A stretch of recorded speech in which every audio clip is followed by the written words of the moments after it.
Well, Martin Vickers, MP, and I both will hope to speak on the treaty in both Houses of Parliament. I'm a member of the House of Lords, an independent member, and what we want to find out is what everybody in Gibraltar thinks about the treaty, so that we can go back and give an informed speech in each house about how the treaty is viewed in Gibraltar. I'm Vice Chairman of the All Party Gibraltar Group in the UK Parliament, and I and a number of colleagues wanted to come across here and hear firsthand from people and organisations their views and if they have any concerns about the treaty. It will be debated at some point in the UK Parliament. Far better that I can go along and contribute to debate from first-hand experience, relay what I'm hearing from businesses and individuals, and we are here to listen rather than anything else. So obviously, a few probing questions to ministers and leaders, but on the whole, a listening exercise. Now you've had a very busy day of meetings. Can you give us a flavour of what you've learnt so far? I think we've learnt that the treaty provides a considerable degree of certainty. The security of Gibraltar is protected. What matters enormously, of course, both to the United Kingdom and Gibraltar, is that the sovereignty both of Gibraltar and the sovereignty of the British base are protected. And the sovereignty of Gibraltar is in the treaty, but the sovereignty of the UK base, the British base, is not in the treaty and is not affected in any way by it. We went to see the head of the British forces today with some of his team, where they were explaining to us how they saw the importance of Gibraltar. One of the aspects of the Straits of Hormuz is it suddenly makes us all realize there are choke points around the world. And one of the major choke points is Gibraltar. It's at the pivotal top of the Mediterranean, between the Mediterranean and the Atlantic.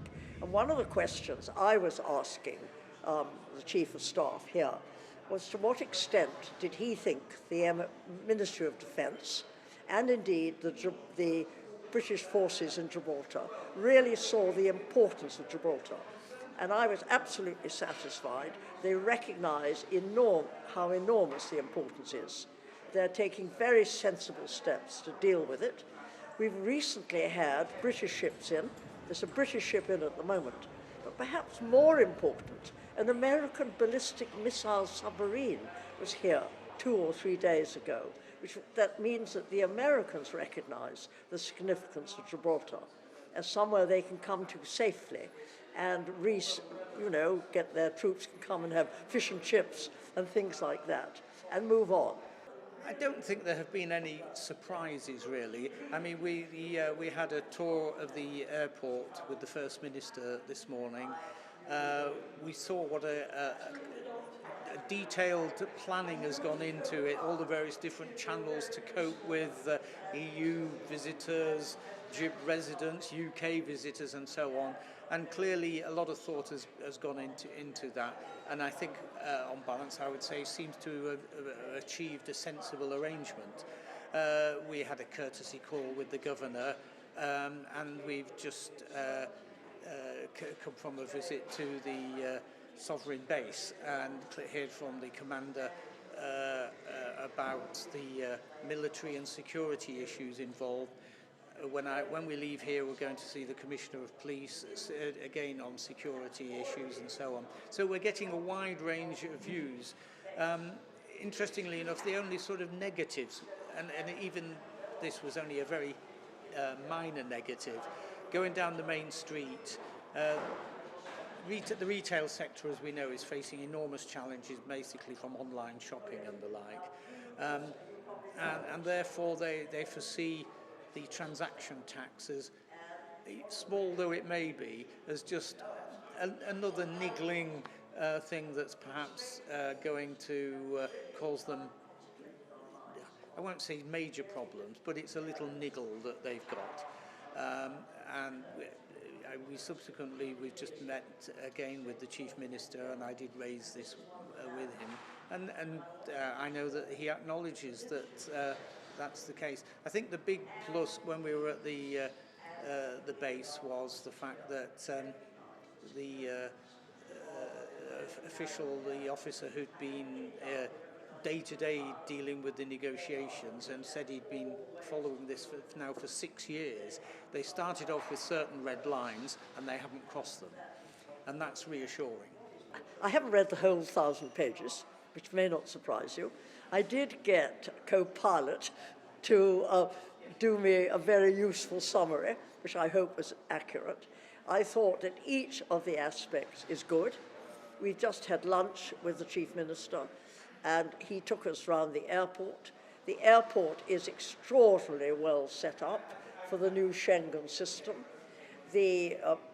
Clearly, the governor, who gave us a courtesy coffee, is happy with it, and his team are happy. He very wisely asked some Gibraltarian people who work for him to join him and us for coffee. We then saw, as I say, the armed forces. We're about to meet the police commissioner, and we're also going to meet the leader of the opposition. And we have met one employer who is not doing well in Main Street, who may go out of business because of the transactional tax that's coming in. But he wasn't doing well before. And interestingly, he did not see that the treaty is a bad idea. It just, he happens to be one of the casualties. But he supports the treaty. And as far as I can see, the treaty is going to give a degree of certainty. It retains your sovereignty. It's not going to adversely affect your security. You are going to have to rethink security, which is one of the questions I'm going to ask the Commissioner of Police, because you will have an open border. But it does mean your 15,000 people from Lalinia and further away will come through easily. You will all, as Gibraltar residents, go in and out without any problems. And it will be, with any luck, an increased tourist trade. Other people some Gibraltar residents may want to shop in Spain a bit more, but I think that would be more than made up by more tourists coming here. I think it's all good for Gibraltar, and one of the brilliant things is not only the whole of Gibraltar, all parties approve it, but every party in the United Kingdom is behind it, and always has been. Well, clearly we've got to regularise the situation. It's now 10 years since the EU referendum.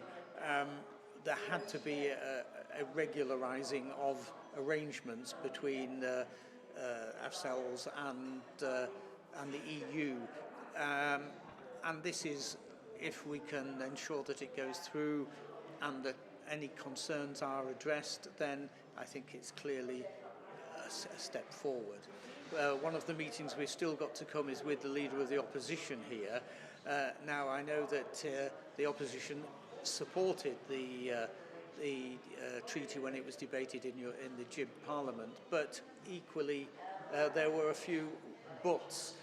When we meet him, we can say, well, what were the buts that you were concerned about? But having said that, I can't imagine that the UK Parliament would want to, in any way, to attempt to block this. And the honest truth is, the government have got the numbers to pass it through if they wish. They've negotiated it so that clearly they are content with it. And finally, that is the treaty. That is the treaty itself. Of course, the next stage is actually implementation. Yes. Yeah.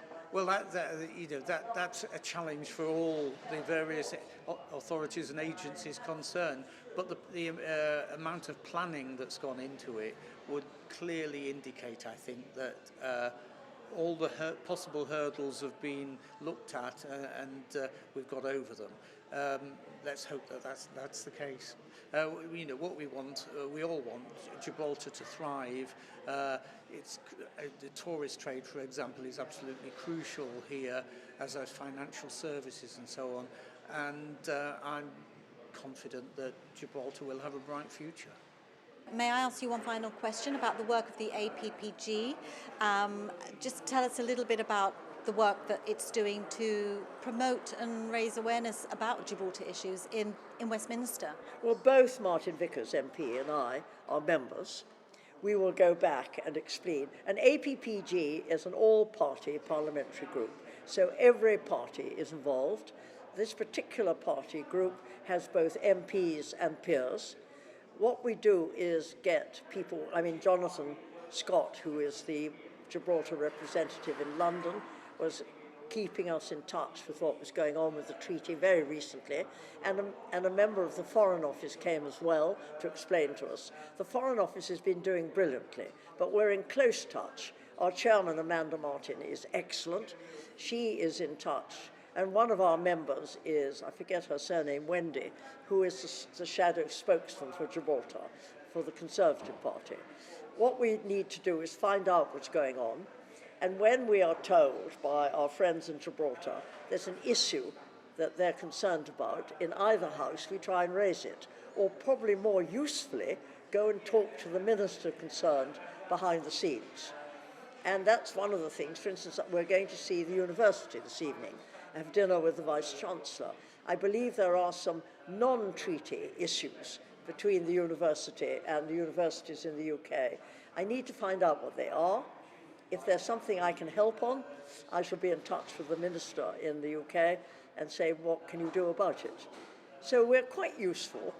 We don't carry a great deal of clout, but we do actually understand what's happening in Gibraltar. I care enormously about Gibraltar. I've been coming here since I was 18 in the 1950s. And, we want Gibraltar to succeed. We're delighted with the treaty, and we just hope this all goes well.